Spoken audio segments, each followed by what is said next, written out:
character creates company culture. Character creates company culture. What is wrong with company culture that people need to be medicated to survive company culture? If you want to improve your culture, improve the character of the culture creators.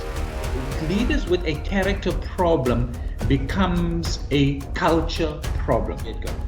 Your character determines how you treat people. It's not the level of your skill. It's not the level of your qualification. Your character determines how you treat people.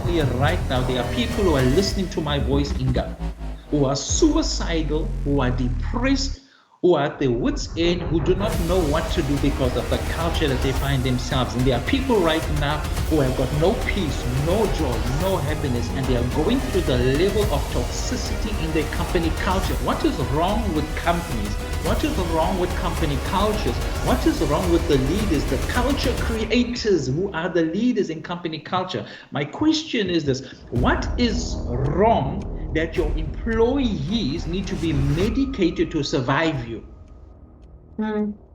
Think about that. Is that normal? Is that normal for people to be medicated to survive another human being? That's not normal.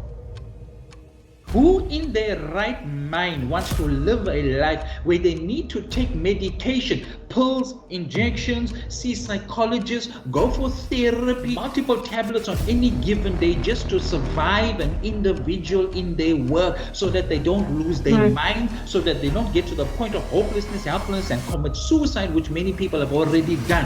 What is wrong with people in our company cultures and leaders that they are so horrific? And I use the word horrific because if somebody needs to be medicated to survive you, sir, survive you, ma'am, something is seriously wrong that somebody needs to be medicated to survive your leadership.